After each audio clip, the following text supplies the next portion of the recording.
मित्रों, आज हम बात करेंगे खाद्य सुरक्षा और मानक अधिनियम 2006 और इसके अंतर्गत बने नियम 2011 के बारे में। The food safety and standard act 2006, इसका क्या उद्देश्य है और इसमें के अंतर्गत क्या कार्रवाई की जाती है, एक सामान्य भाषा में जान लेना जरूरी है। हमारे देश में इसके पहले 2006 के पहले खाद्य के सैंपलिंग के बारे में, मिलावट के बारे में कोई अलग से कानून नहीं था और ना ही कोई अलग से विभाग का सेटअप था। जो भी कार्य है वो एक ज़िले में फूड विभाग होता है, वो फूड विभाग कार्य करता था। और फूड जो है एक बड़ा व्यापक विभाग अपने समय का रहा है। कलेक्टर का मेन विभाग माना गया फूड विभाग। एक समय था जब सीमेंट की देश में कमी हुआ करती थी, बहुत पुराने यानी समय की बात है।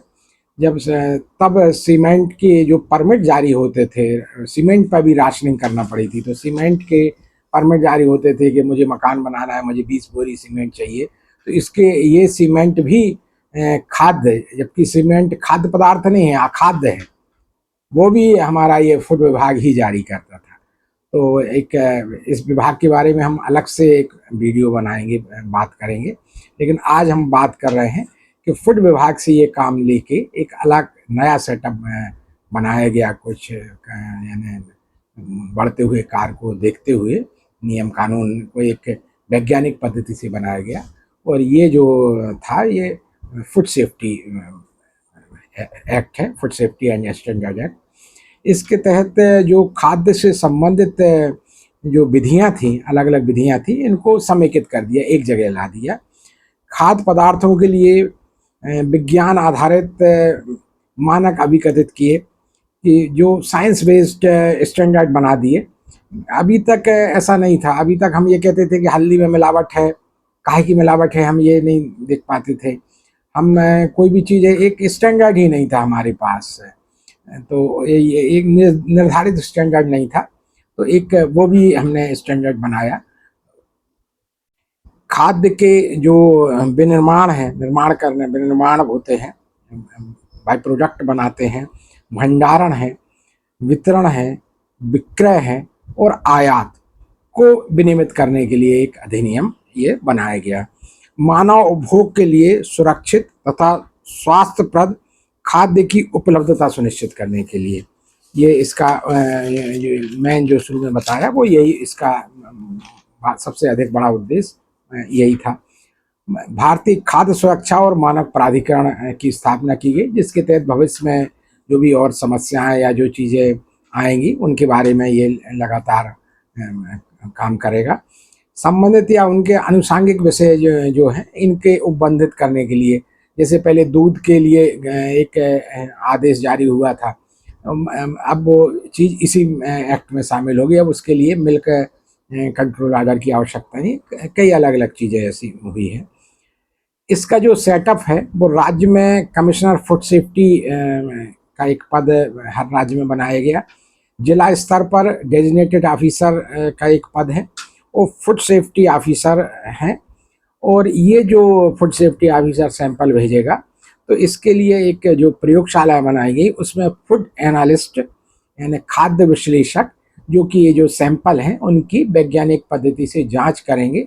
और जो सैंपल में, जो सैंपल किस तरीके का है, मानव के लिए अस्वास्थ्यप्रद है या अवमानक है या सब स्टैंडर्ड का है, तो इसके बारे में जांच करके जो रिपोर्ट देगा वो उसका काम है, फूड एनालिस्ट का है। इस एक्ट की धारा 31 बहुत महत्वपूर्ण है। ये कहती है कि जो खाद्य कारोबार है उसका रजिस्ट्रीकरण होगा और पंजीयन होगा और लाइसेंस होगा। जो पंजीयन होगा, ये जो छोटे कारोबार करता है उनके लिए पंजीयन की व्यवस्था की गई या रजिस्ट्रेशन की व्यवस्था की गई, जिनका जो 12 लाख रुपए साल से कम टर्नओवर है, ईयरली टर्नओवर 12 लाख से कम है, तो उनका 100 रुपये एक साल में उनके लिए रजिस्ट्रेशन शुल्क लगेगा। और नवीनीकरण भी इसका जो होगा वो 100 रुपये ही नवीनीकरण 100 रुपये का ही शुल्क नवीनीकरण का है। ये जो पंजीयन है या रजिस्ट्रेशन है जिसको कहेंगे, ये फूड सेफ्टी ऑफिसर है जो हेडक्वार्टर में बैठता है, HQPSO, ये वो कर देगा। जो लाइसेंस है, लाइसेंस जो जारी करेगा डेजिग्नेटेड ऑफिसर जारी करेगा लाइसेंस, जो कि सामान्यतः जिला में मुख्य चिकित्सा अधिकारी हैं, CMHO जिनको हम कहते हैं, या फिर राजस्व अधिकारी यदि कलेक्टर ने या शासन ने अलग से उस जिले में राजस्व अधिकारी को अधिकृत कर रखा है तो राजस्व अधिकारी लाइसेंस जारी करेगा। इसकी फीस 2000 रुपये है, ईयरली है। और ये जो नवीनीकरण भी होगा उसका भी शुल्क 2000 रुपये ही है। ये सभी जो रजिस्ट्रेशन है या लाइसेंस है, ये ऑनलाइन ही की प्रक्रिया पूरी ऑनलाइन है, पारदर्शी है। और MP ऑनलाइन कियोस्क से ये आपका पंजीयन भी होगा और आपका लाइसेंस भी जारी होगा। इसमें जो पोर्टल चार्ज है वो 20 रुपये निर्धारित किया गया है। उसके जो पोर्टल वाला है वो इसका शुल्क लेके आपका आवेदन उसमें कर देगा। जो मैन्युफैक्चरर हैं उनके लिए यदि पर डे 1 मीट्रिक टन की क्षमता है तो उसका शुल्क जो लाइसेंस शुल्क है वो 3000 है। कुछ का कुछ के जो अधिक बड़े वाले हैं उनका 5000 है। और 2 मीट्रिक टन पर डे का जो से अधिक निर्माण करते हैं तो उसके लिए एक सेंट्रल लाइसेंस की व्यवस्था है। जो भी लाइसेंस जारी होंगे ये सब आपके MP ऑनलाइन पोर्टल से ही जारी होंगे, यानी पूरी प्रक्रिया ऑनलाइन रखी गई है। ये पूरा जो सेटअप है वो खाद्य एवं औषधि प्रसाधन विभाग के माध्यम से ही इन्हें देखा जाता है। अब इसमें जो हमने जैसे बात की कि धारा 31 के तहत जो पंजीयन है यानी रजिस्ट्रेशन है वो छोटे कारोबार करता। तो छोटे कारोबार करता कौन? एक तो उसका टर्नओवर 12 लाख रुपए से कम हो, जैसे फुटकर विक्रेता, हाकर, फेरी वाले या अस्थायी स्टॉल धारक या लघु उद्योग या कुटीर उद्योग केवल पंजीयन कराएंगे। जैसे दूध बेचने वाले हैं, छोटी डेयरी वाले हैं, वो भी इसी में पंजीयन में ही आ जाएंगे। उनके लिए लाइसेंस की आवश्यकता यदि उनका टर्नओवर कम है तो नहीं है।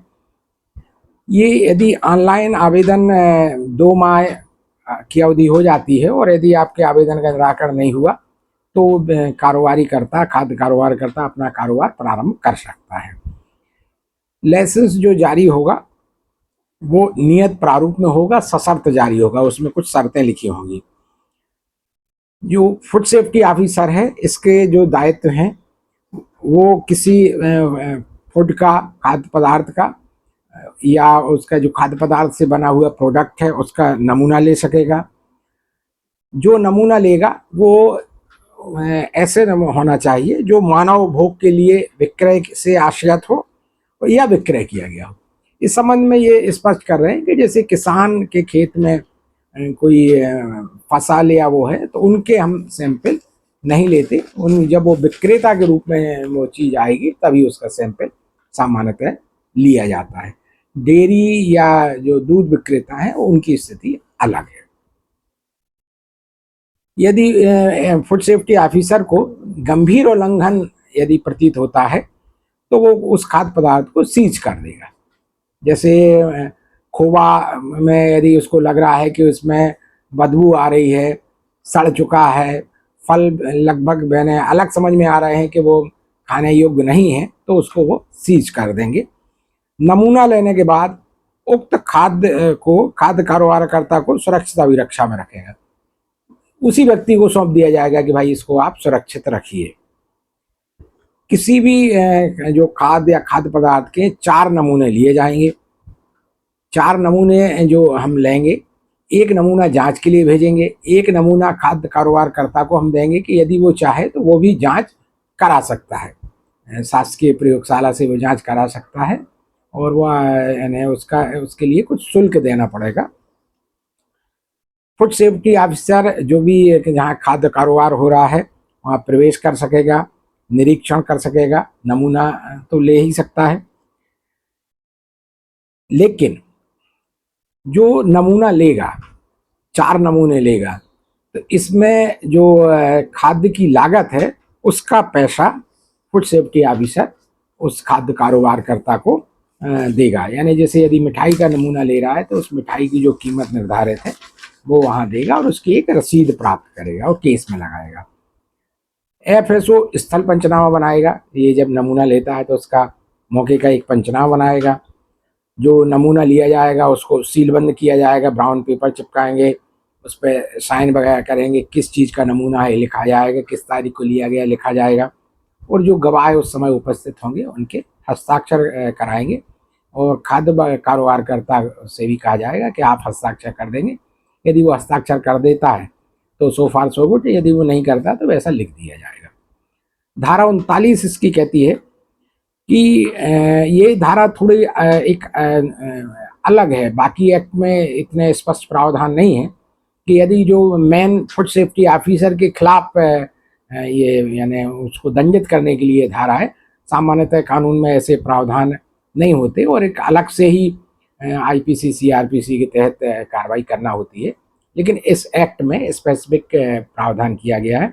यदि एफएसओ तंग करने की दृष्टि से, किसी खाद्य कारोबारीकर्ता को परेशान करने की दृष्टि से वो बिना युक्त आधार के किसी खाद्य वस्तु या अपद्रव्य को सीज करे, बार बार एक ही दुकान पे जाके आप सैंपल लें, बार बार बिना किसी कोई औचित्य नहीं और उसको आप उठा के उसकी दुकान को या कारखाने को उठा के आप सीज कर दें, किसी व्यक्ति को क्षति पहुंचाने की दृष्टि से जो कि आपकी ड्यूटी में नहीं आता, आप ऐसा कोई कार्य कर दें कि भाई ये जिससे कि उसका जो सामग्री है आपकी कार्रवाई से वो सामग्री खराब हो जाए, तो ये आपका उद्देश्य नहीं है। आपका उद्देश्य है सिर्फ सैंपल लेना और ये पता करना कि जो वो फूड बन रहा है वो मिलावट रहित है, सब स्टैंडर्ड का नहीं है, अवमानक नहीं है और स्वास्थ्य के लिए हानिप्रद नहीं है।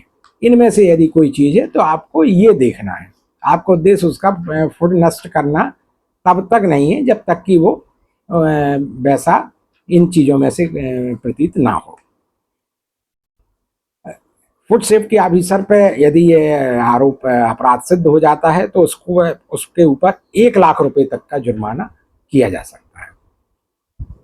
किंतु यदि जो शिकायत करता है उसका परिवाद मिथ्या पाया जाता है तो उस पर 50,000 रुपये तक का जुर्माना, 50,000 रुपये से कम नहीं होना चाहिए, 50,000 रुपये से लेके 1 लाख रुपये तक का जुर्माना यदि फूड सेफ्टी ऑफिसर पर कोई मिथ्या आरोप लगाता है तब उस पर किया जा सकता है।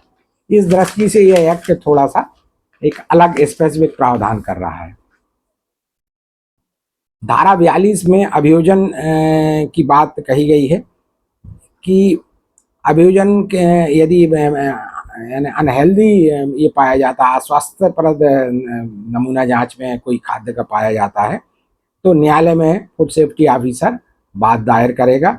इसके लिए उसको सक्षम अधिकारी से अनुमति प्राप्त करनी होगी। फूड सेफ्टी ऑफिसर नमूनों की जांच हेतु नियत खाद्य प्रयोगशाला को भेजेगा।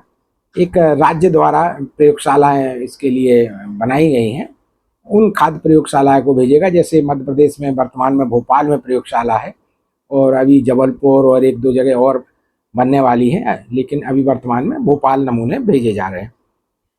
खाद्य प्रयोगशाला में खाद्य विश्लेषक जांच करके रिपोर्ट भेजेंगे। जहां खाद्य प्रयोगशाला में सैंपल आएगा वहां जो फूड एनालिस्ट हैं वो जांच करेंगे और उसका एक प्रारूप है, उस प्रारूप में जो है वो अपनी रिपोर्ट फूड ऑफिसर के यहाँ, फूड सेफ्टी ऑफिसर के यहाँ वहाँ भेजेंगे। धारा 48 इसमें बहुत ही महत्वपूर्ण है और सबसे अधिक इसमें दंड का प्रावधान है। मानव स्वास्थ्य के लिए हानिकर यदि जो खाद्य है वो article of food injurious to health, यानी यदि स्वास्थ्य के लिए हानिकारक है तो इसमें अभियोजन की ही कार्रवाई की जाएगी। यदि क्षति जो व्यक्ति उपभोग करता है उसको स्थायी या अस्थायी हो जाती है धारा 50 कहती है कि खाद्य में ऐसा है, मांगी गई प्रकृति या तत्व या क्वालिटी का नहीं है। उसमें जो चीज़ लिखी हुई है कि इसमें ये सामान है, लेकिन वह उसके अंदर नहीं मिलता है, तो इसमें 5 लाख रुपए तक की शास्ति का प्रावधान किया गया है। लेकिन छोटे दुकानदार, फेरी वाले, शास्त्री इनको 25,000 से अधिक नहीं जाता। जैसे सामान्यतः वो कहते हैं गाय का शुद्ध दूध, लेकिन जब उसकी जांच की जाती है तो उसमें पता चलता है कि उसमें भैंस का भी दूध मिला हुआ है, पानी भी मिला हुआ है, और कुछ ऐसी चीज़ें भी मिली हुई हैं जो उस पशु ने भोजन के रूप में ग्रहण की। तो ये इसमें धारा 50 लागू हो जाएगी, और इसमें ये भी जो कहा जाएगा ये सब स्टैंडर्ड है। धारा 51 जो है वो सब स्टैंडर्ड की बात करती है, जो अभी हमने बताया। इसमें भी 5 लाख रुपए तक की शास्ति है। धारा 52 मिथ्याचाप मिसब्रांड की बात करती है कि इसमें 3 लाख रुपए तक की शास्ति है, और ये कहा जाएगा कि जो मिसब्रांड जो हो रहा है, जो आपने दूसरे का जो वो गलत तरीके से इस पर लिख रखा है, वो आप त्रुटि सुधार करें, और वो जो चीज़ गलत चीज़ है उसको नष्ट कर दें। तो इसमें प्रावधान है। धारा 53 एक बड़ी महत्वपूर्ण बात करती है। उपभोक्ता सामान्यतः जो चीज़ का विज्ञापन है उससे बड़ा प्रभावित होता है, लेकिन कई विज्ञापन जिस जो चीज़ रहती है उतना नहीं रहते। ऐसे यदि जांच में पाया जाता है और सिद्ध होता है तो भ्रामक विज्ञापन के लिए भी शास्ति इसमें लगाई गई है, जिसमें खाद्य का मिथ्या वर्णन हो, वो चीज़ हो ही नहीं, क्वालिटी के बारे में भ्रम पैदा करें या मिथ्या गारंटी लें जिसका कोई यानी पालन करेंगे नहीं, और उसमें लिख देते हैं कि इतने दिन में ये चीज़ हमारा ये चीज़ खाने से आपकी हाइट बढ़ जाएगी, आपका वजन घट जाएगा। कोई भी चीज़ है ऐसा यदि खाद्य में के बारे में कहा गया है तो ये मिथ्या भ्रामक विज्ञापन कहा जाएगा। इसके लिए शास्ति 50 लाख रुपए तक की शास्ति का इसमें प्रावधान है। धारा 54 खाद्य जो वस्तु है उसमें बाह्य पदार्थ हैं, जैसे कुछ चीज़ों में कहीं कंकड़ में पत्थर मिल जाते हैं, कुछ चीज़ें इस तरीके की मिला देते हैं, हल्दी में पीली चीज़ें कोई चीज़ मिलावट कर देते हैं। तो इस तरीके का यदि कोई मिलावट करते हैं और विक्रय विवरण में यदि वो आयात करके भी ऐसी कोई चीज़ लाई जाती है तो इसमें 1 लाख रुपए तक की शास्ति का प्रावधान किया गया है। एफएसओ कोई निर्देश देते हैं खाद्य कारोबारी करता और वो उसका उल्लंघन करते हैं, चाहे वो लाइसेंस के रूप में हो चाहे अन्य रूप में हो, तो धारा 55 के तहत इसमें 2 लाख रुपए तक का शास्ति का प्रावधान है। धारा 56 कहती है कि खाद्य के अस्वास्थ्यकर एवं अस्वच्छकर ये का विनिर्माण जा रहा है, यानी जहाँ पे जैसे खाद्य कारोबार हो रहा है, मिठाई की दुकान है या मिठाई का कारखाना है या दूध की डेयरी है, वहाँ बहुत गंदगी है और साफ सफाई का ध्यान नहीं रखा जा रहा है, मैंने तो इसमें 1 लाख रुपए तक की शास्ति का प्रावधान किया गया है धारा 56 के तहत। धारा 57 में अपद्रव्य रखने के लिए शास्ति, ये सिद्ध नहीं हो रहा है कि वो उसमें वो चीज़ मिलाएगा, लेकिन यदि वो चीज़ वहाँ रखी हुई पाई जाती है तो यदि स्वास्थ्य को हानिकारक नहीं है वो ऐसा अपद्रव्य, तो 2 लाख रुपए तक की शास्ति उस पर लगाई जा सकती है, और स्वास्थ्य के लिए हानिकारक है तो 10 लाख से की भी शास्ति लगाई जा सकती है। ये सामान्यतः अपद्रव्य के तहत ये आएगा कि जैसे डेयरी में कोई प्रतिबंधित इंजेक्शन यदि वो रखते हैं दूध बढ़ाने के लिए, या कि कोई चीज़ यानी कई चीज़ें इसमें मिलावट वाली चीज़ें, कई यूरिया से कई चीज़ें बनाई जा रही हैं, इस टाइप की चीज़ें अखाद्य चीज़ें खाद्य कारोबार की जगह यदि रखी जाए जिसका कोई औचित्य नहीं है तो इसमें इसके तहत ये आएगा। धारा 58 इसका ये कहती है कि ऐसा कोई उल्लंघन जिसके लिए पृथक से शास्ति का प्रावधान नहीं है, इसके अलावा अगर खाद्य कारोबारी करता कोई उल्लंघन करता है, कोई नए टाइप का अपराध करता है जो कि विवरण इसमें नहीं आया है और वो पाया जाता है कि इससे मानव शरीर को नुकसान हो सकता है या ये मिसब्रांड है, तो यह सब स्टैंडर्ड का है, बन जाता है, तो इसमें 2 लाख रुपए तक का इसका शास्ति लगाई जा सकती है। धारा 59 इसमें जो है ये बहुत महत्वपूर्ण धारा है। ये इसके अधिकारिता माननीय सीजीएम न्यायालय को है, जिला न्यायालय को है, सिविल कोर्ट को है। ये असुरक्षित खाद्य अनसेफ फूड यदि पाया जाता है नमूने में, तो इसके लिए दंड की बात करता है। ये इसमें ये कहता है कि यदि घोर क्षति इससे पहुंचने वाली है, तो इसमें 6 माह से लेके 6 वर्ष तक का कारावास का कानून के उल्लंघन सिद्ध होने पर प्रावधान है। जुर्माना राशि 3 लाख रुपए से 5 लाख रुपए तक का किया जा सकता है। वो उसके घोर जो क्षति है वो न्यायालय जैसा पाएगा उसके तहत वो जुर्माना लगा सकता है। ये यदि वो कोई चीज़ उसको निर्देश दिए जाते हैं, वो उसमें असफल रहता है या उल्लंघन करता है और उससे जो उपभोक्ता है उसकी मृत्यु हो जाती है, तो उसको 7 वर्ष तक का से लेके आजीवन कारावास तक की सजा न्यायालय दे सकती है और 10 लाख रुपए तक का उस पर जुर्माना किया जा सकता है। मिथ्या सूचना, फॉल्स इन्फॉर्मेशन यदि कोई व्यक्ति देता है तो उसके बारे में भी 3 मास तक का कारावास उस ऐसे मिथ्या सूचना देने वाले पे हो सकता है और 2 लाख रुपए तक का अर्थदंड उस व्यक्ति पे लगाया जा सकता है। एफएसओ जब नमूना निरीक्षण के लिए जाते हैं, नमूना लेने के लिए जाते हैं, नमूना लेते के समय कोई यदि उनको धमकी देता है, हमला करता है, तो उस पर 3 माह तक का कारावास, ऐसे उल्लंघनकर्ता पे अपराध सिद्ध होने पे 3 माह तक का उन्हें कारावास दिया जा सकता है और जुर्माना 1 लाख रुपए तक उनका न्यायालय उन पर आरोपित कर सकता है। बिना लाइसेंस के यदि कोई व्यापार करता है तो इसमें जुर्माना 1 लाख रुपए तक का हो सकता है और यदि चाहे अभियोजन में यदि मामला जाता है तो कारावास 6 माह तक का होता है। यदि कोई खाद्य कारोबारकर्ता द्वारा अपराध करता है तो उसको दुगना दंड लगेगा। इसके अलावा दैनिक समाचार पत्र में इसमें दैनिक आधार पर भी 1 लाख रुपए का जुर्माना लग सकता है, उसका लाइसेंस रद्द कर दिया जाएगा और समाचार पत्रों में अपराध के दंड का भी प्रकाशन कराया जाएगा कि ये ऐसा ऐसा इस फर्म के द्वारा इन द्वारा ये पाया गया था, तो इन पे ये दंड लगाया गया है। उपभोक्ता की क्षति या मृत्यु की दशा में जो मृत्यु होने में कम से कम 5 लाख रुपए तक का अर्थदंड लगाया जा सकता है।